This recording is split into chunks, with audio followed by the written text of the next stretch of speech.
নমস্কার বন্ধুরা, আপনারা অন স্ক্রিন যে ফর্মটা দেখতে পাচ্ছেন সেটি 2024-এর খরিফ মরশুমের জন্য ধানের বাংলা শস্য বিমার ফর্ম। এই ফর্মটি আপনাদের ফিল করে জমা করতে হবে। আমি এই ভিডিওতে স্টেপ বাই স্টেপ আপনাদের দেখাবো কিভাবে আপনি ফর্ম ফিল করবেন, কোথায় জমা করবেন, কিভাবে ফর্ম পাবেন, সমস্ত তথ্য। তাই ভিডিওটি অবশ্যই আপনারা শেষ পর্যন্ত দেখবেন। ফেসবুক থেকে ভিডিওটি দেখে থাকলে পেজটিকে ফলো করবেন, আর ইউটিউব থেকে দেখে থাকলে চ্যানেলটিকে সাবস্ক্রাইব করে পাশে থাকা নোটিফিকেশান বেল আইকনটা অল করে রাখবেন। তো আমরা সরাসরি আজকের ভিডিওতে ফর্ম ফিল দেখব, কোনো এক্সট্রা কথা নয়। তো দেখুন, প্রথমেই আছে কৃষকের নাম। এইখানে আপনাকে আপনার নাম লিখে দিতে হবে। আপনি যদি আবেদন করে থাকেন, আপনার পিতা, মাতা, স্বামী কিংবা অভিভাবকের নাম এই ডান দিকের ঘরটাতে লিখতে হবে।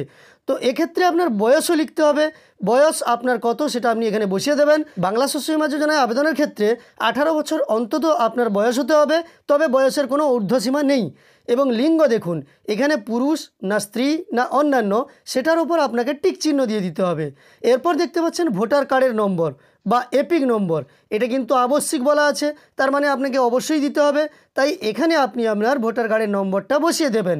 কি কি ডকুমেন্টস আপনাকে সাথে দিতে হবে সেই সম্পর্কেও জানিয়ে দেব। তো দেখুন, এরপরে জাতি, সাধারণ না তফসিলি জাতি না তফসিলি উপজাতি, ওবিসি, আপনার যা জাতি সেটার উপর আপনি টিক চিহ্ন দিয়ে দেবেন। তারপর দেখতে পাচ্ছেন মোবাইল নম্বর। এই স্থানে আপনাকে আপনার মোবাইল নম্বরটা বসিয়ে নিতে হবে। মোবাইল নম্বরও অবশ্যই দিতে হবে। তারপর দেখতে পাচ্ছেন আধার নম্বর আবশ্যিক, অর্থাৎ আপনাকে আপনার আধার নম্বরটাও এখানে লিখে দিতে হবে। বসবাসের ঠিকানা দেখুন, আপনি যেখানে বসবাস করেন তার মৌজা বা গ্রামের নাম এই জায়গাতে আপনাকে লিখে দিতে হবে। গ্রাম পঞ্চায়েত, অর্থাৎ আমরা যেটাকে অঞ্চল বলি, সেই গ্রাম পঞ্চায়েতের নাম আপনাকে এখানে লিখে দিতে হবে। তারপর দেখতে পাচ্ছেন ব্লক, আপনার ব্লকের নাম এখানে আপনাকে লিখে দিতে হবে। এবার জেলা আপনাকে এইখানে বসিয়ে নিতে হবে। আপনি কোন জেলা থেকে এই ফর্মটি ফিল করছেন, আপনার জেলার নাম এখানে বসিয়ে নেবেন। আর আপনি কোন জেলা থেকে ভিডিওটি দেখছেন সেটাও কমেন্টে জানাবেন। তারপর দেখুন কেসিসি আছে কি না। কেসিসি কথার অর্থ কিষাণ ক্রেডিট কার্ড, অর্থাৎ আপনার কিষাণ ক্রেডিট কার্ড যদি থেকে থাকে তাহলে হ্যাঁ লিখবেন, যদি না থেকে থাকে তাহলে না লিখবেন। কৃষক বন্ধু আইডি, আপনার যদি কৃষক বন্ধু থেকে থাকে, মানে আপনি কৃষক বন্ধু প্রকল্পের একজন উপভোক্তা হয়ে থাকেন, তাহলে আপনার অবশ্যই কৃষক বন্ধু আইডি আছে, তাহলে সেই আইডিটা আপনাকে এই ডান দিকের ঘরে বসিয়ে নিতে হবে। এরপর দেখতে পাচ্ছেন বিমার জন্য প্রস্তাবিত ফসল এবং জমির বিবরণ। এই জায়গাতে আপনাকে কিন্তু প্রস্তাবিত ফসল এবং বিবরণ দিয়ে দিতে হবে। প্রথমেই দেখতে পাচ্ছেন অধিসূচিত ফসলের নাম। এই ফর্মটি কেবলমাত্র ধানের জন্য, তাই এই জায়গাতে ধান লেখাই আছে। অধিসূচিত এলাকা কোন ব্লকে সেটা কিন্তু এখানে লিখতে হবে, কোন গ্রাম পঞ্চায়েত সেটাও লিখতে হবে। এবার জমির বিবরণ আপনি দিচ্ছেন, জমিটা যে মৌজায় আছে সেই মৌজার নাম এবং জিএল নম্বর আপনাকে লিখে দিতে হবে। খতিয়ান নম্বর লিখতে হবে, দাগ নম্বর লিখতে হবে। বিমার জন্য প্রস্তাবিত এলাকা কত সেটা একরে বসিয়ে নিতে হবে। এক্ষেত্রে আরেকটা কথা আপনাদের জানিয়ে রাখি, আপনি যদি এক গ্রামে বসবাস করে থাকেন, অন্য গ্রামে আপনার জমি থেকে থাকে, বা এক ব্লকে বসবাস করে থাকেন, অন্য ব্লকে আপনার জমি থেকে থাকে, তাহলে আপনি আপনার গ্রামের ব্লকটা এখানে লিখবেন না, আপনার বসবাসের ব্লকটা লিখবেন না। আপনি কিন্তু যেখানে জমি আছে সেই ব্লক, সেই গ্রাম পঞ্চায়েত, সেই মৌজার নাম, জেল নম্বর সব কিছু দিবেন।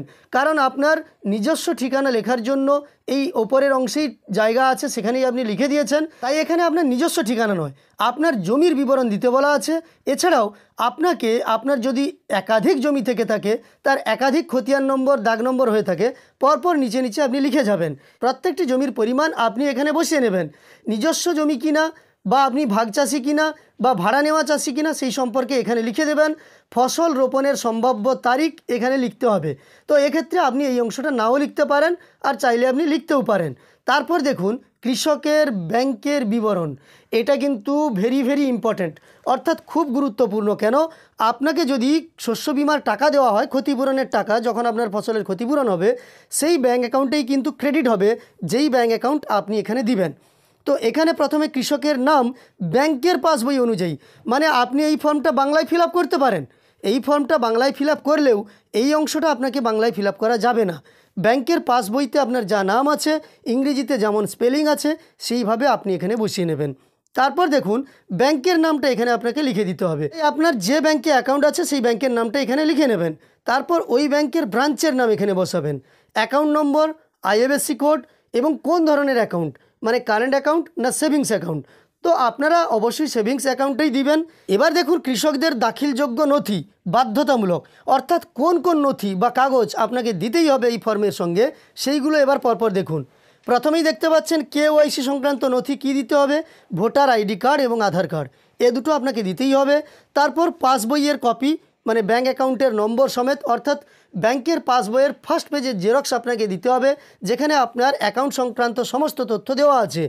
এবার দেখুন খতিয়ান বা পর্চা, তো আপনার খতিয়ান বা পর্চা, পাট্টা বা দলিল এইগুলোর কিন্তু নকল আপনাকে দিতে হবে, মানে আপনার জমির সমস্ত তথ্যের যে কাগজ আছে তার নকল বা জেরক্স আপনাকে দিতে হবে। আর ভাগচাষি বা নিজের নামে জমি না থাকলে জমিতে চাষের অধিকার সংক্রান্ত শংসাপত্র নির্দিষ্ট ফর্মে গ্রাম পঞ্চায়েত প্রধান কর্তৃক প্রদত্ত দিতে হবে।